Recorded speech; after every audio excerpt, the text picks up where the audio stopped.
Good morning, guys. It's Russell. It's Monday morning around or about 12:30 a.m. It's the 29th of July 2013. First and foremost, who this video is targeted to. This video is targeted for those of you who have always valued the insight and the opinions and sometimes wisdom that I've attempted to share. Those of you who have never put me on the back burner or asked me to play second place in your life. Those of you who have never complained and always been very much attentive to not just my opinions and not just my perspective and insight, but also my feelings. As always, thank you. I know I don't appreciate you guys as much as I should, or show the appreciation as much as I should, but please know that you are near and dear to my heart, and I appreciate you more than I can communicate. Who this video is not targeted to. Those of you who like to complain about my rambling, or who have communicated over the years on numerous occasions, having difficulty getting through some of my maybe 2-3 paragraph, maybe 4 paragraph long statuses and notes, who really don't seem to value the insight and emotion and wisdom and experience and knowledge and opinions that I try to offer and I try to share with the people around me. It's real funny that the same people who have a problem with attention span when it comes to reading 3 or 4 paragraphs of something meaningful and what I feel is important or relevant have no problem at all vegetating in front of the television for hours at a time, or vegetating in front of whatever video game system or computer or game may be for many hours. Guys, not directed your way. You're not going to be able to handle it per your own words. It's going to be difficult for you to get through, so if I were you, I would quite simply just X off of this video right now. The rest of you, strap in, buckle up, and get ready for a ride. Here we go.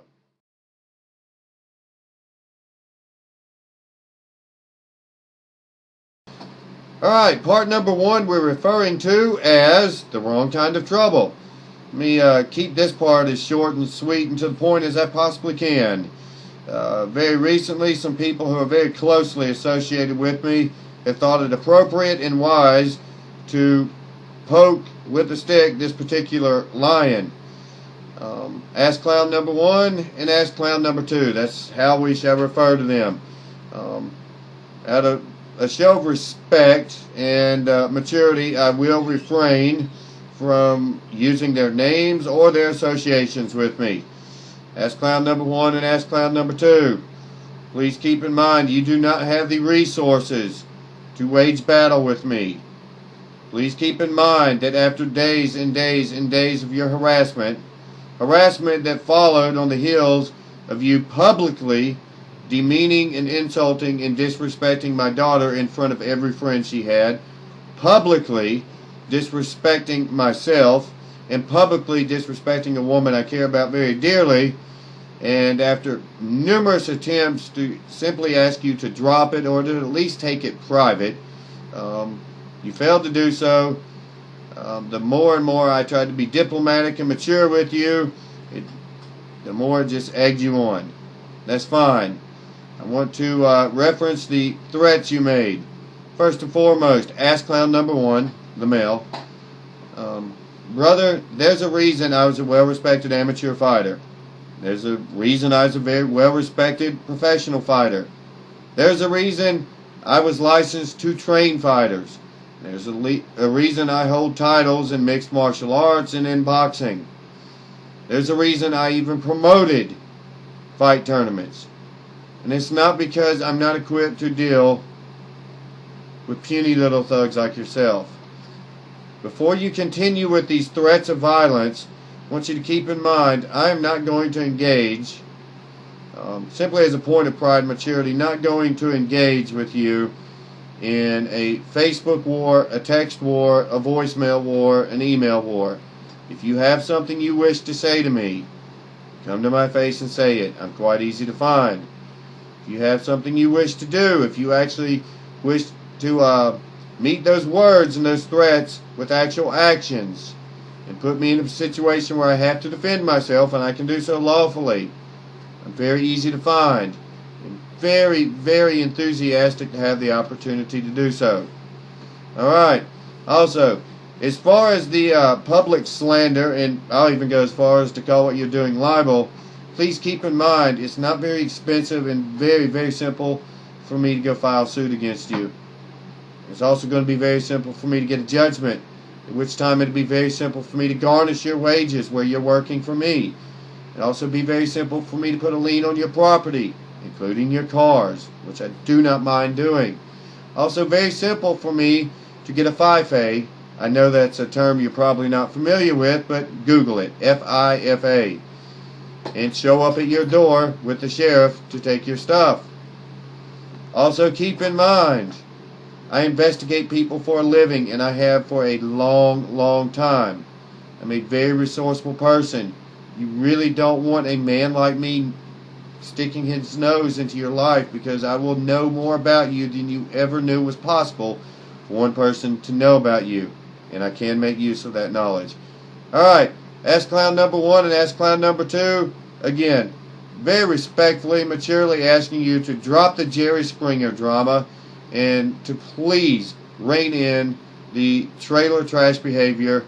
I do not wish to participate in that kind of behavior, if we can even refer to it as that, and I certainly have more character, more integrity, and more maturity to stoop to your level. You really don't want to keep poking this lion, because at some point this lion will bite you.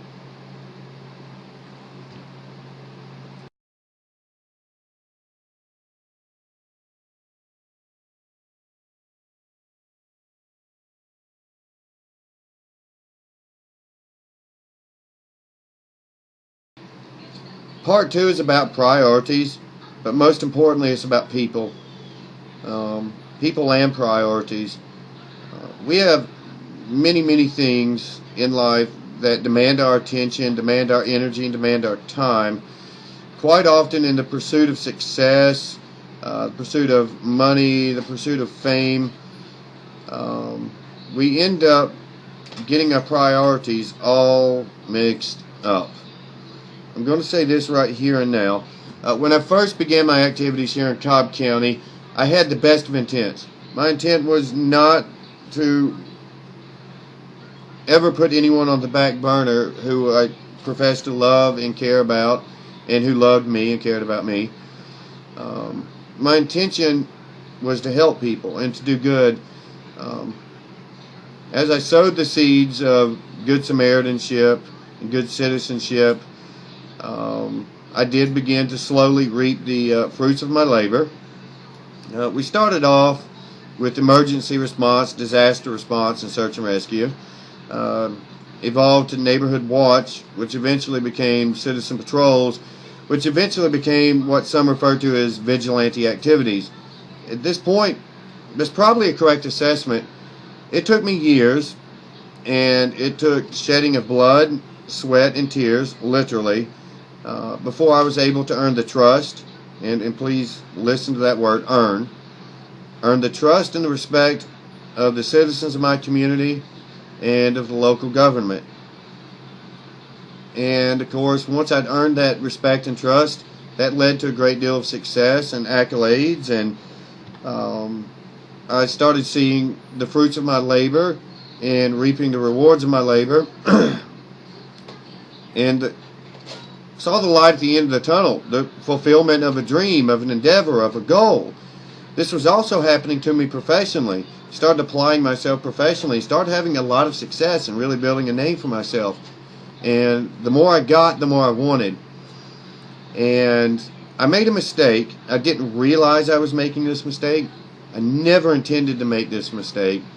I started putting the people in my life on the back burner. They started playing second place to my endeavors professionally and my personal endeavors in the community. I understand we all have dreams and goals and desires, professionally and personally, and I strongly encourage those. I like driven people. I like people with with passion and drive, and they want to succeed and be productive members of society and contributing members of society. What I don't encourage is when we, in the pursuit of this success and productivity, at any given point, we put the people around us on the back burner and make them play second best or put them in second place behind these endeavors. It's something I was doing for a long time and didn't realize it. I hurt people who did not deserve the hurt. I isolated myself from people who did not deserve to be isolated. I made to feel second best people who had no business playing second best or being treated as second best or second class. I saw the error of my ways, and I found a nice little balance, but I kind of went the opposite way, maybe as a form of self-punishment.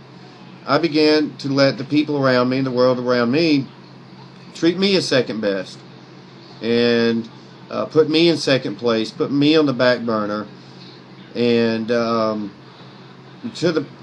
it was almost like a point, almost to the point of self-inflicted punishment for the way I'd been. That's been a habit I've actually been in for some years, and that's something I very recently determined I can no longer allow. I'm all for humility, and I don't like arrogance. I don't like braggarts. But we live in a world where the bad people, the evil people, the twisted people, the demented people, they brag about it.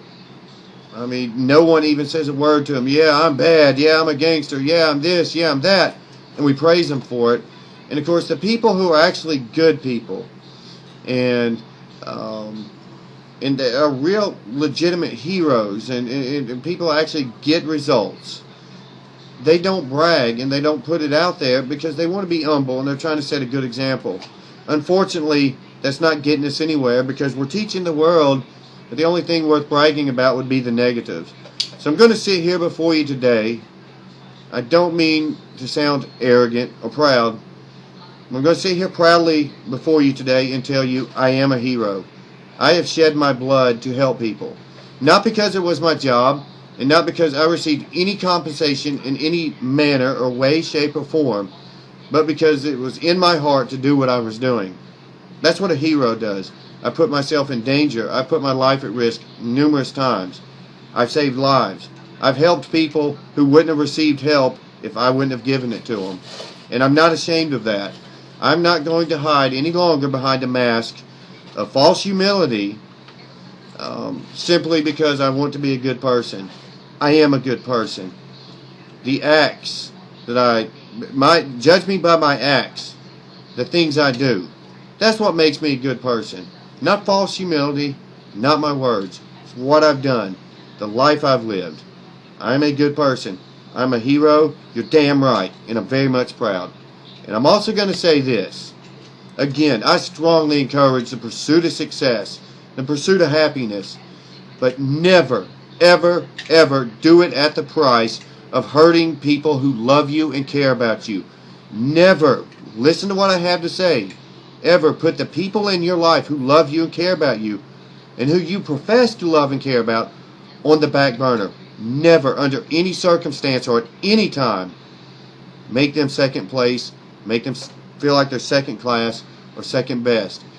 Because when you do that, if you do it long enough, and you do it enough, those people you keep making play second place are going to get tired of second place, and they're just going to choose to play no place in your life. Money is great. Yes, we do need money. Success and dreams and personal goals, they're great, and we need them. But in the end, if you put the people in your life second place and you hurt them repeatedly, hurt people who care about you and always put you first place, always, all you're going to be left with is that money, those possessions, that career, or the success, because the people are going to go elsewhere. Guys, please keep that in mind. That's part 2.